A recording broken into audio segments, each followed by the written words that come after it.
Yes. Lights. Action. Lights, Camera. mics. Action. Lights, mics.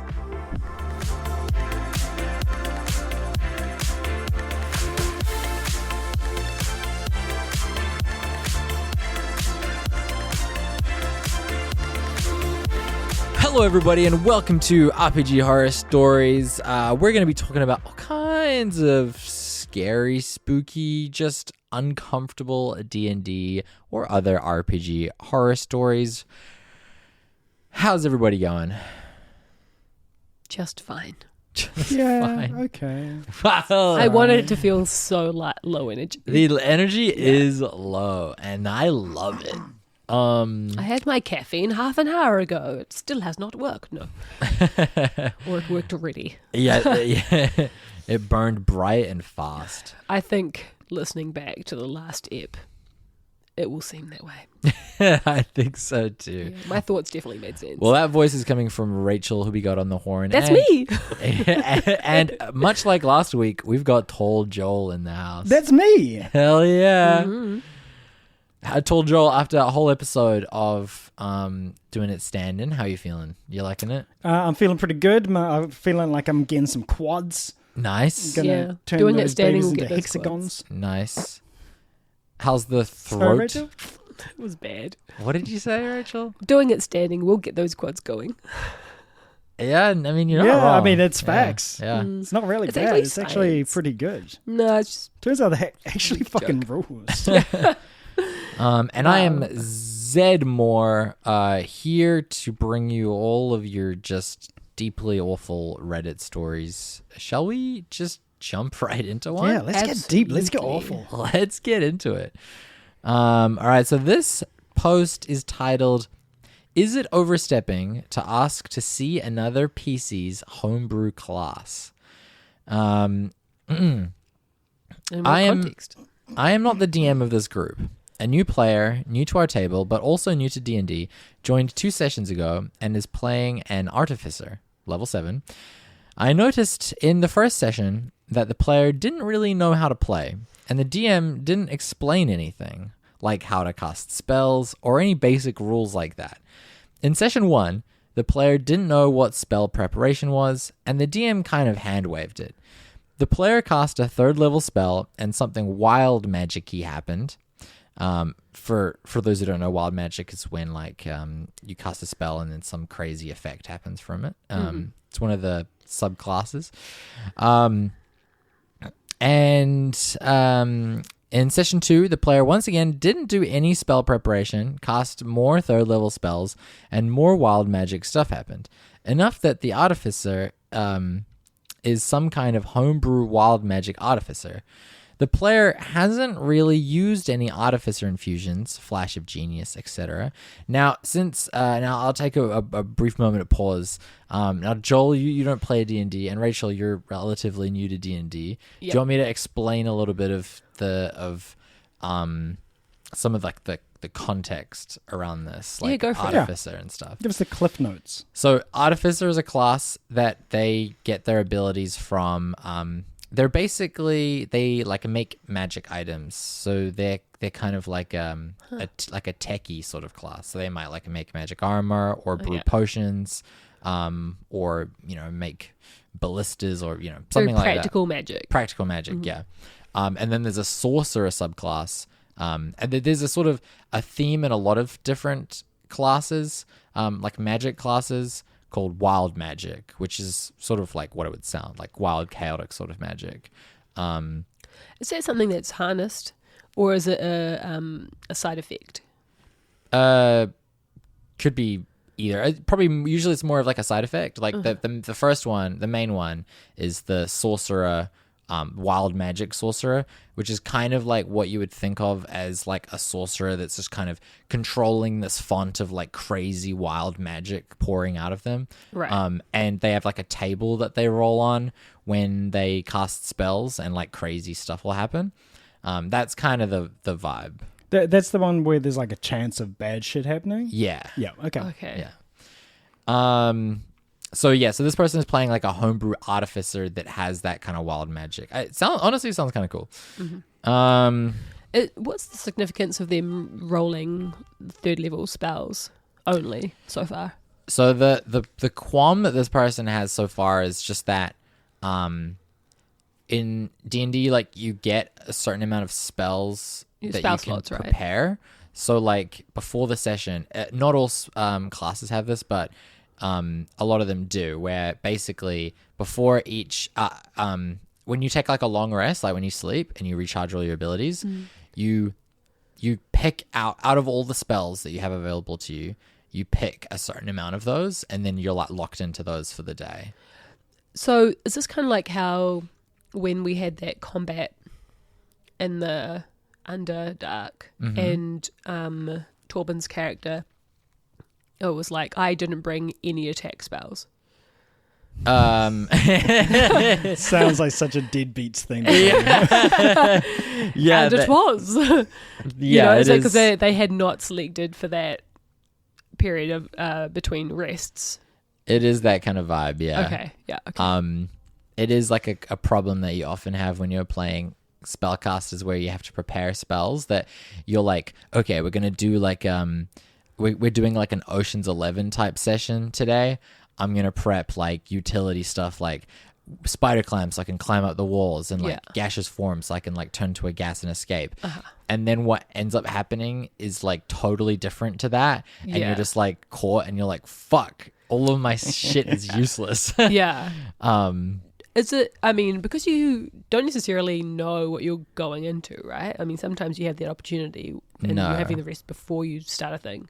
But like, is there a way to kind of stack things a little bit more Well, you diversely so you can kind of meet different situations more consistently? I think just always be prepared to sleep.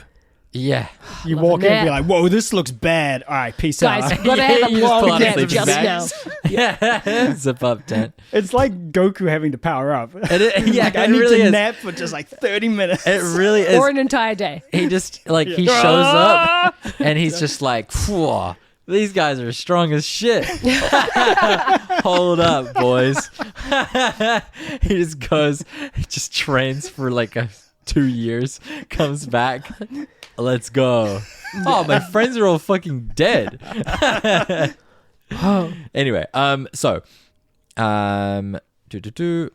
DM's, it's the DM's purview to do whatever homebrew they want, but should they tell players about it? And can I ask the DM to show me the actual homebrew class so I can understand what the fuck is happening? This game often feels like total Calvin Ball. I don't get that reference. Is that So that's a Calvin and Hobbes reference. Okay, I thought you were, I couldn't okay. tell what the second word you said was. Yeah, Ball? and there's a series of strips about it, but it's basically that just whatever, like on the next panel will be like, the rules are now this. Now yep. the rules are this. Yep, that makes sense. Right. So like just... Yeah, just like a vague open slate Just really of, like, winging it yeah. based on whatever is currently happening. Totally. Yeah. Okay, I love that. Love a bit of retcon. Newspaper comic strip humor. Yeah. Wait until we retro. get to the family circus reference. Oh, hell yeah, dude. A few more examples. I prepare from a list of spells, but another PC wizard doesn't, and just kind of casts whatever is on his character sheet. Certain spells that require monetary components, divination, glyph of warding, aren't enforced. I do track and spend for divination, but the glyph of warding PC doesn't. When I DM my own groups, I always ask their approval for my homebrew or house rules in advance. Hey, let's vote on this house rule about attunement. Or just tell them if it's an insignificant house rule. Hey, I'm going to homebrew that the paladin can ritual cast like a cleric. When I signed onto this game, it was described as rule of cool, but also pretty much normal D&D without any major homebrew. And then there's an edit. I messaged the DM to ask, and he said we would be discussing it at the next session. So that's a start, I guess. I mean, like Communication working. Yeah, I mean, I would say, I have two immediate thoughts on this, but also just, I guess, a bit more context. Like, they talked about like gold cost for casting. That's something that usually would be enforced because those are usually more powerful spells. So like an example is the spell Revivify, where it's basically like defibrillator. You can like defibrillator. I have heat stroke, so I'm actually we gotta I gotta get through this. But like get that man of water. Yeah. But like basically you can revive somebody from the dead. And that costs like about 300 gold diamonds.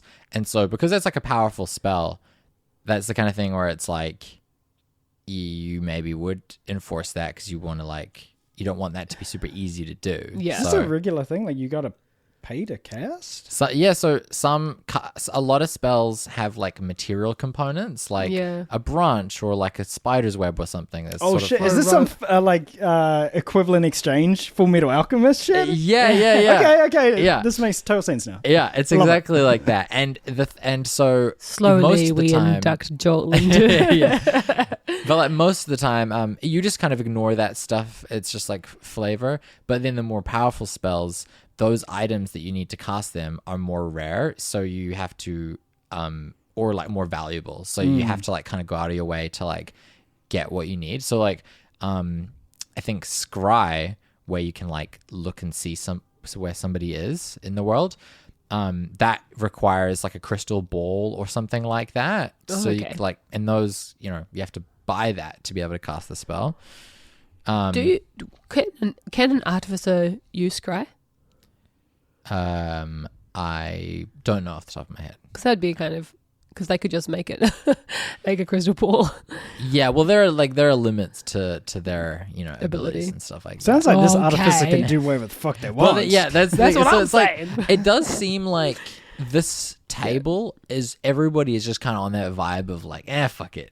And I think if everybody's on that vibe, then that's fine. Yeah. But this person doesn't seem to be into that. Yeah. So I feel like it's good to like chat it out.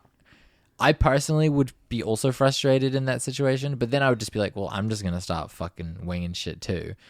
It's an issue of expectations. Yeah. I mean, and that is on the DM to set that. And they mention that they're going to have a talk with them. So it's good to everyone needs to be on the same page about like what there needs to be some consistency with like what you're winging and what you're not. So is there a problem that this person is just winging what seems to be everything, the artificer? I don't think it's perspective. I think this person, they had a few qualms. I think they talked about the artificer at the start because the post was titled like, is it okay to ask to look at somebody's homebrew? Yeah, this post, to be honest, this post was all over the fucking place. It was all over the place. Yes, it was. I kind of wondered if I dissociated for a second, came back in the middle of another one. I was like, what's happening? To sum up what their issue already, is... this person is in the wrong. This person sucks. But like their main complainant cannot write. Yeah. Their main issue is more that the DM is like being really fast and loose with homebrew and with rules and stuff. Oh, so they're like leading that, like the example they're providing is that, we can do this. I will do this, and then players can do it too. Yeah, potentially.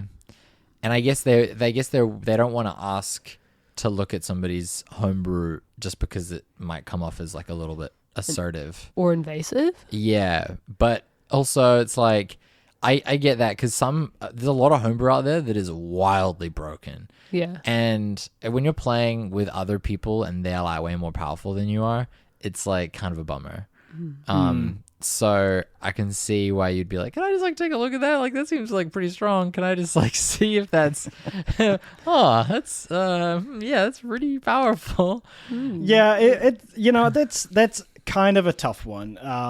In the sense of, I think from a communication standpoint, again going back to this, it's kind of you are not being truthful with your intent, or you're not really giving any intent. to like why you want to see this homebrew. Because the reason for this person is because I think this shit is bullshit. Yeah. Yeah. Right? Yeah. Which is kind of the wrong way to go about it, to go direct to them. And like it's a tiny bit underhanded to go to complain, but they maybe did go to the DM. But on the other hand, that's the only place where you can get that confirmation to the group about what the standards should be or are now going to be agreed to be. Yeah, well, the the DM is the person ultimately that is like the authority figure. Like everything goes through the DMs. I think it makes sense to, especially because the player is new; they haven't played before. Yeah. So it's like, I think it makes sense to go to the DM and be like, hey. Oh yeah, so they it could just be that they're not doing it out of any particular type of malice. It's just that they just are maybe not as informed or experienced enough to know how they should be going about using their.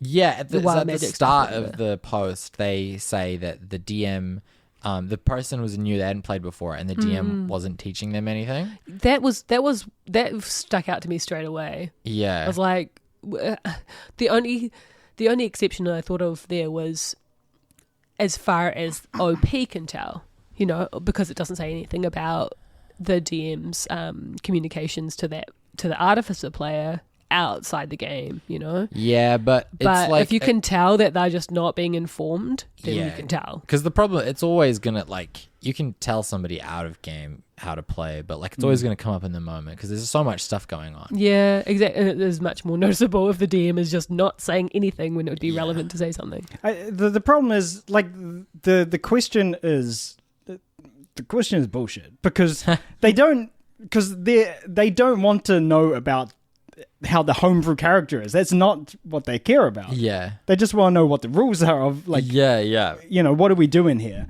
So it might not even be ill intentions of like, I need to see what bullshit you're doing. Yeah, of just like, what the fuck is going on? But and so they're trying to go through it with the least combative or conflictive way.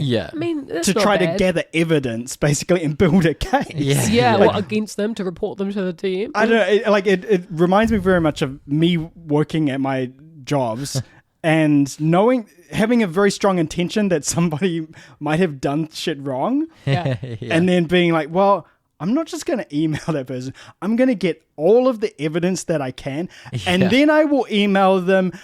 And not mentioning any of that stuff, just to see their response, and to be like, interesting. Because I kind of like saw this. Specifically my MO. It's a gotcha moment. How did you? Why are we the same? Gotcha journalism. And don't do this. Don't be like me. Well, I was kind of saying that it's not so bad if they're coming to the other player with just curiosity, and they're just trying to get an understanding of where the other person's at, and then they can kind of go, oh, okay, yeah, so what I'm perceiving is the case, and then you're not kind of gaslighting yourself, like, sweet, okay, I know where shit's at now. And then having had that convo with the DM, which they could have had before or after that, and having that confidence that there's going to be a conversation with the party, you're getting what you need, right? I think it's genuine curiosity. Yeah, like if it's curious and you're just like, what is this person doing? Like, because if they're doing it, if it's a ploy, you'd have a whole other perspective on that person. You'd be like, oh, you crafty fox, or whatever, right? Yeah. I also think, like, in a game like D&D as well, it's like, what makes it fun is the stakes and the consequences and the rules and like the structure. And like maybe that's like maybe that's not a popular take, but I do feel like having those boundaries and stuff there to push against is like part of the fun. Because if it's just kind of anything goes, total like whatever, it's nowhere near as satisfying when you like use the mechanics of the game to come up with something really fucking sick. Well, you may as well not use dice. Well, yeah. But also I think so some true. of that comes from the agreement of how to play. Right? And if everyone is on the same page and then you're following those rules when you're within those boundaries, then you're kind of equal and the way that you're coming to play together. And also, I kind of sometimes feel that the party is playing against the DM. So you kind of want to be tight with your side. Yeah, I mean, yeah, it shouldn't be that, but it definitely does become that sometimes, especially depending on the relationship you have with your players. It just depends if you're promised certain items that are supposed to last for a certain length of time. I had to because Tom's not here, so yeah, there you go. You little fuckers. Okay, let's move on to another question. This is not a question. Sorry, this is a post titled "Rejected Player Candidates," which I just found to be very intriguing. This is a little bit of a longer one, but we'll break it up. So, they write. So we needed a new player, and our GM gave a few people a try over the course of a roughly 2 weeks. We have our guy now, but here are the rejected cases. Nothing too wild, but worth mentioning. So, number 1, the dumbass. Let us call this one P.P. That's all right. Let's call this one PP. Oh no, P full stop. P was introduced to us by a former, but on good terms, player. P had no prior experience, but was supposedly eager to learn. P turns out to be a borderline illiterate dude bro with an IQ rivaling a can of luncheon meat. This is like, so far, this is so like fucking nerd coded. Like the person writing this, I want to put them in a fucking locker. You know what I mean? Like maybe I am this dude bro with an IQ rivaling a can of luncheon meat. Can you read that description of the dude bro, but in someone who would be in a locker voice? Yeah. Okay. P had no prior experience, but was supposedly eager to learn. P turns out to be a borderline illiterate dude bro with an IQ rivaling a can of luncheon meat. He could not understand what any of the stats meant or even identify them when he had to, even after we explained them to him more than 4 times. How's that? That's kind of what I'm picturing in my head. Yeah, no, that checks out. Yeah, yes, acceptable elitism. Continue. Mm-hmm. And on a simple system to boot, he had 0 engagement with the game, as 90% of the time he watched soccer videos on his phone and commented on them. I love this guy. Our GM kicked him out about halfway into the session. He gave us one of the most bovine looks. Bovine? He gave us one of the most bovine looks. Like wide-eyed and lengthy of eyelash? What does that mean? That's the nerdiest insult. That's so funny. Was this like, huh? Yeah, it was really cute. Yeah. Thank you. I tried to be bovine.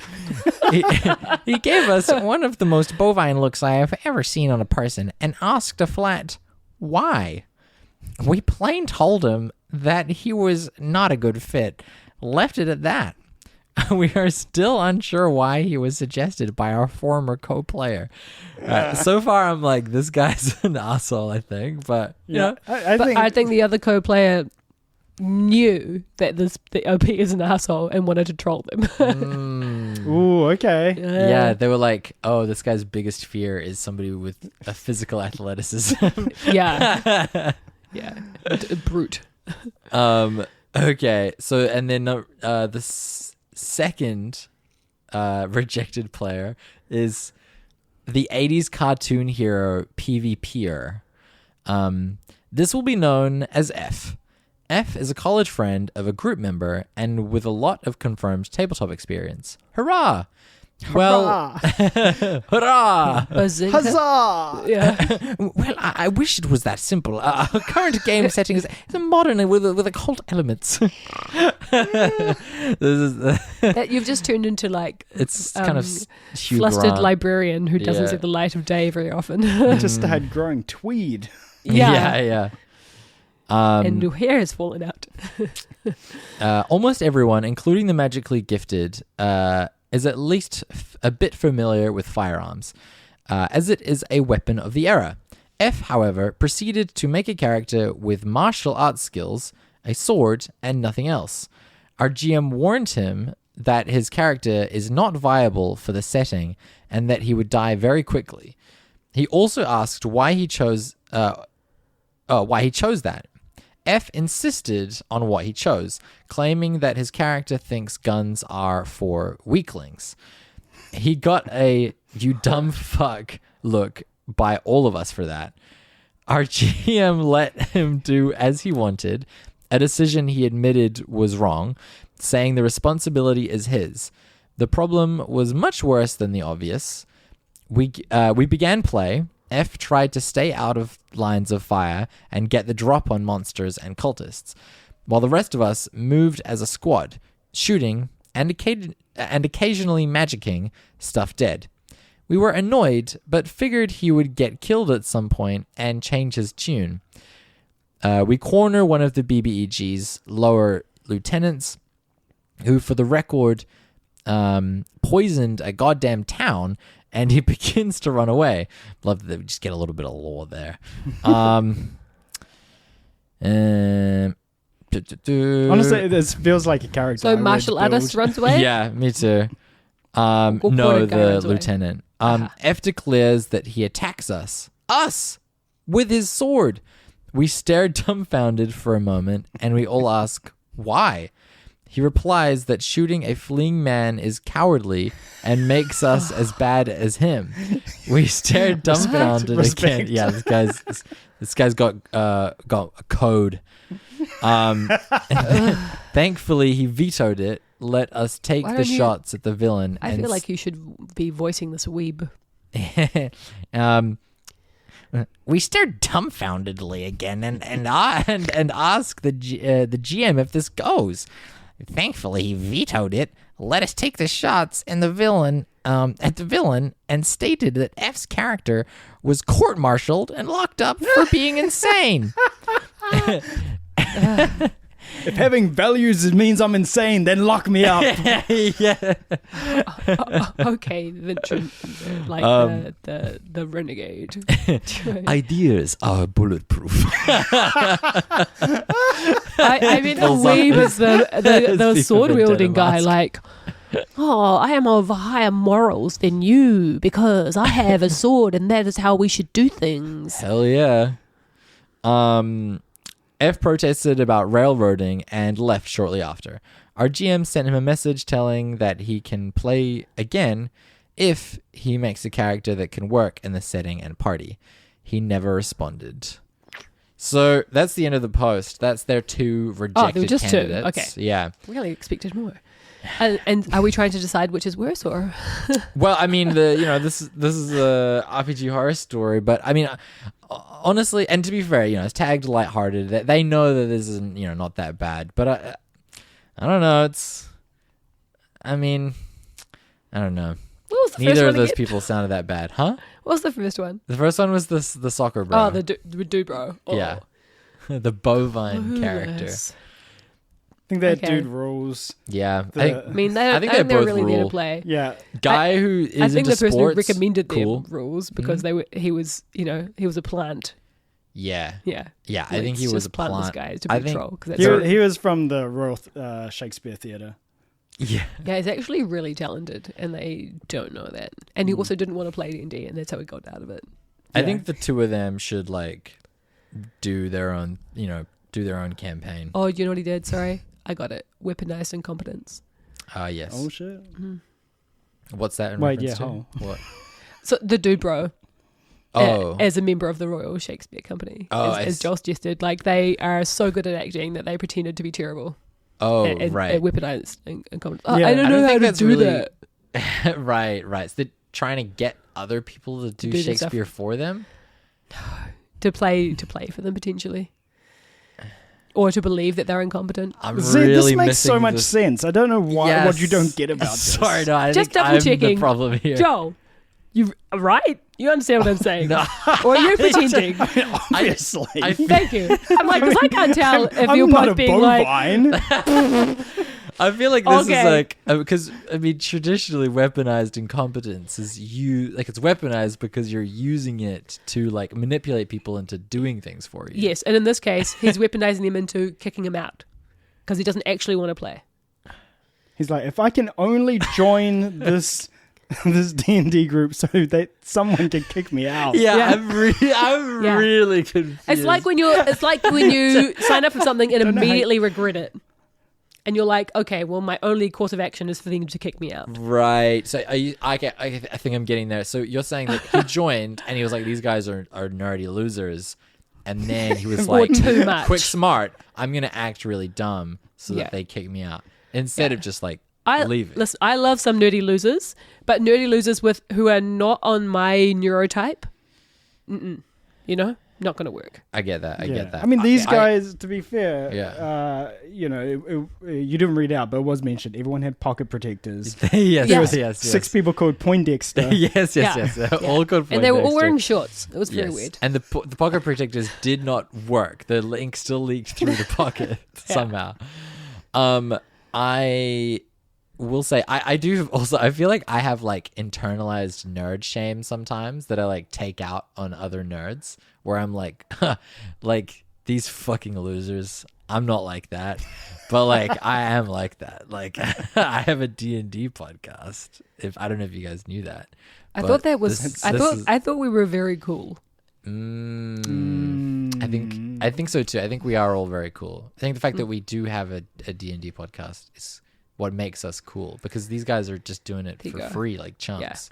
Yeah. I've been thinking about that lately in terms of like doing comedy, right? Yes. Like How people who do comedy aren't cool, but it's this interesting space where as long as you're cooler than the lame people, then you feel like you're kind of a rock star. But as soon as someone walks in with a leather jacket, you're like, fuck. There is like a gatekeeping. There's a gatekeeping in comedy where people are like, you shouldn't be like hot or cool if you're in comedy. Like that's not real comedy. Do you want to know a cool science fact about stand-ups? Mm-hmm. The more feminine and like, I think it was like baby faced potentially, but the more feminine a dude's face is, the better they do it stand up. This sounds like they did a study of stand-ups faces. No, it is a bit old, so it might have been they might have changed their findings or added to them over time, but this was from frickin' 2005 or something.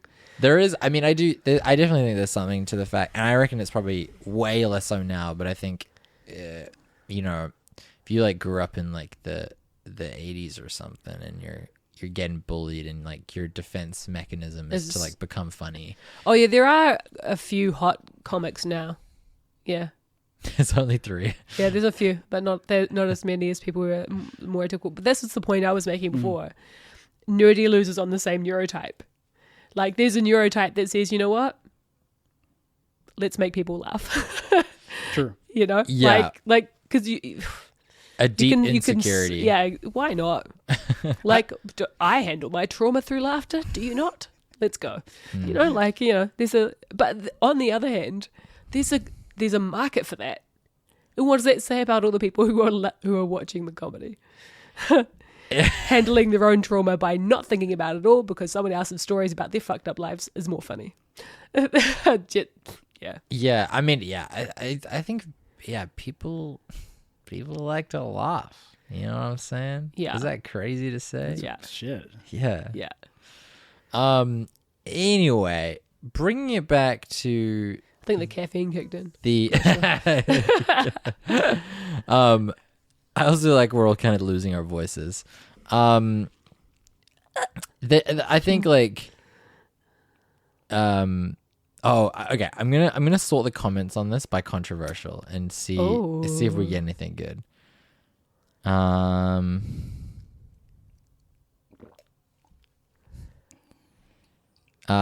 I can almost imagine OP and the DM just sitting there getting their panties all twisted for some unfounded perceived slight. Yeah. Meanwhile, new guy is just sitting there at the table minding his business. I wonder what was going through these players' minds during those moments.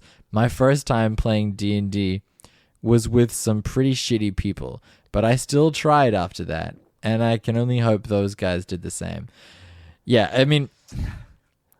I don't know. Some of the stories that we've gone through on these RPG horror story apps, Yeah. there are some people that you're like, I feel like you're a douche and you've been a douche from the start. Do you know what I mean? Like, Oh, I mean, yes. Some of these people are definitely bad. I will say, I try to find the most lighthearted ones. There's plenty of just like dark and heavy. really dark ones in here. Yeah. I mean, we are the group to make it dark and heavy funny. I believe we're capable. At one point, Rachel wants the smoke. All right, Rachel. You want something? Let me pull up some What have you fucking done, trigger John? warnings. Let's see. What's the most fucked up thing I can find on here? Let's sort by essay So my warning. DM is also my gym teacher. Addiction warning. Yeah.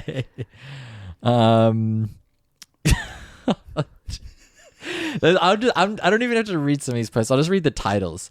DM takes away my paladin's powers because I stopped a the male player I stopped. the male player who sexually assaulted every new female player.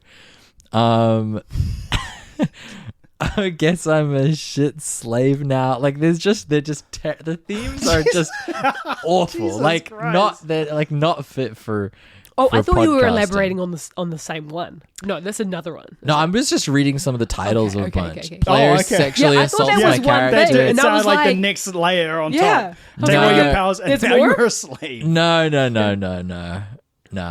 I just don't. I honestly, I feel like if I was to read one of these, all the air would just get sucked out of the room. I would just be like, damn, that's a bummer. Trigger warning, by the way. Yikes. But yeah, I mean, I think we are honestly like, yeah, these people are desperate to play D&D, and I think we're very fortunate to be in a position where we can just do it like this, and we don't have to play with just the worst people. I appreciate that. Just with Thanks some for that. cool people. Yeah. Yeah, some cool chads. We all play soccer, and That's really the key. our You Jags. just gotta get fucking cool people. you gotta all get together. cool people. Holy shit! If you got people named Poindexter at your table, axe them. I will say a question for you, Zed. Yes. Would you create a campaign where it is not viable for certain classes or choices, Yeah. and then put it on the table that they can choose them? Yeah, honestly, that I thought about that as well. I think, like, what I imagine happened in this scenario is that, like, they probably were given the context of the world, and then they probably created a character, and then the DM was probably like, oh, like, you know, this doesn't really fit. But I do feel like, yeah, I would be really if I had a world where I was like, this is a sci-fi setting, you know, everything is sci-fi, like, you know, you want to be, you got laser pistols and you got lightsabers and stuff. I wouldn't, if somebody was like, I've got a sword and a shield, I'd be like, no, you have a laser sword and a laser shield. Like, you can't, like, you'll just, or I'd just be like, fine, you'll just die instantly then. Yeah. Which I guess is what they did. It is Turned out that guy hung around. yeah, that Yeah, guy they hung around long enough to he's- get in a weird situation. He survived the combat. Yeah. So Maybe he did know what he was doing. I think he knew what he was doing.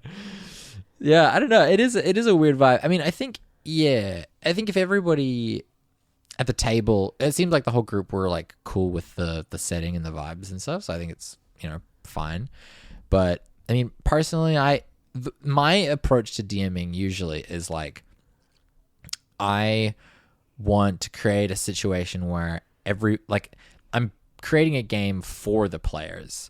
So I want the world to reflect that, to reflect what would be fun for the players. And so, like, if somebody comes with a character, I would usually just adapt the world to, I would come meet them halfway, where I'd be like, that maybe doesn't, like, if say, like, an example would be in the setting that I have made, it's very much like, it's not a sci-fi setting. So if somebody was like, I want to be like a Warhammer Terminator with like a bolt gun and like a chainsword, I'd be like, well, none of that stuff exists, but we can find an equivalent of that. Like, in the world, and maybe I could build a faction of people that are a bit more technologically advanced or whatever, because I just think that's more fun for everyone.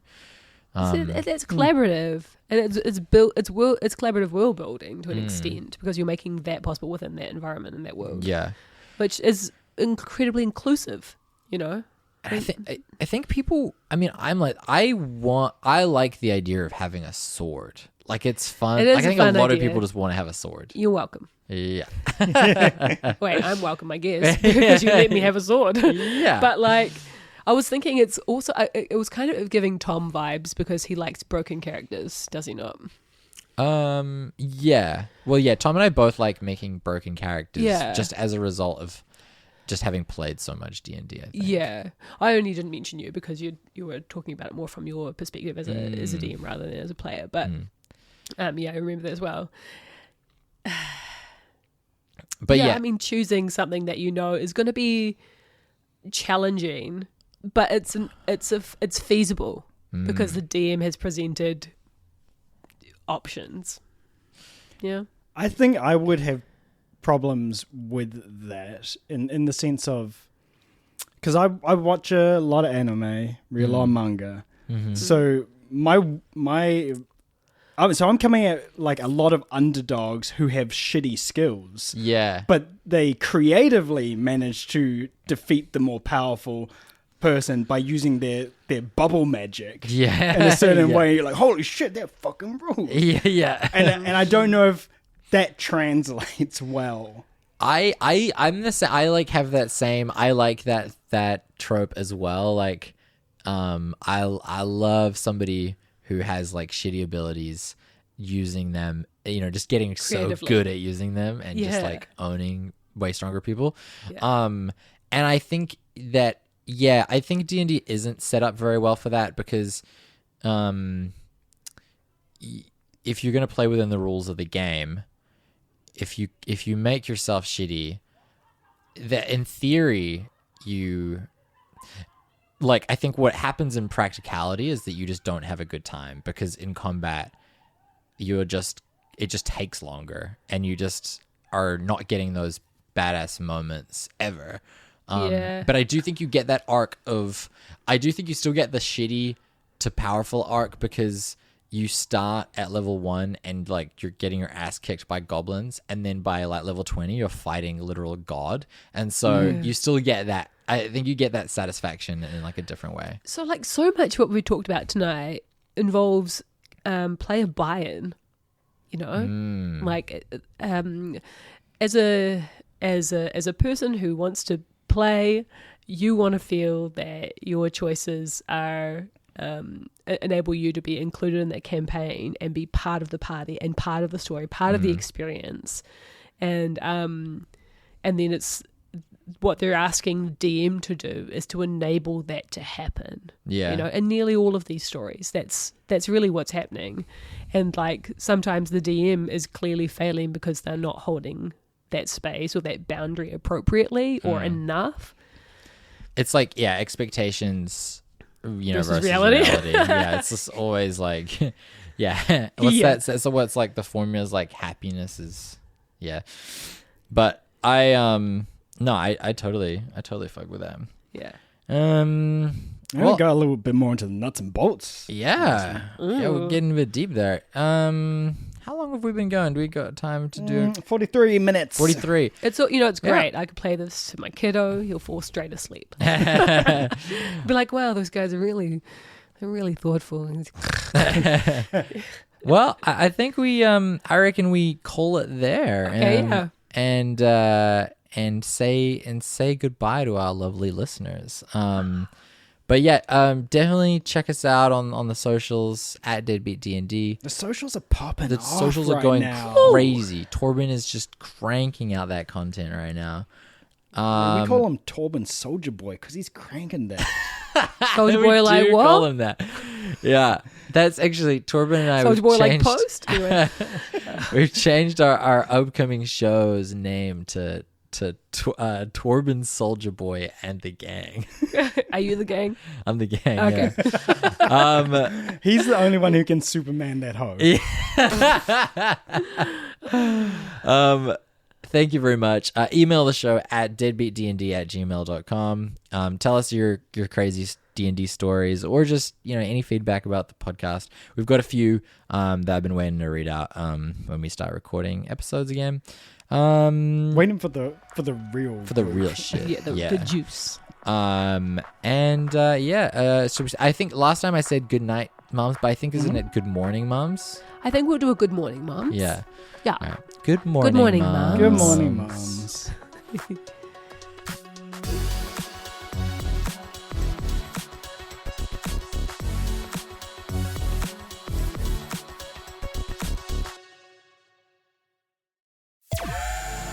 That was a Bass Jump Comedy original. It's cooked.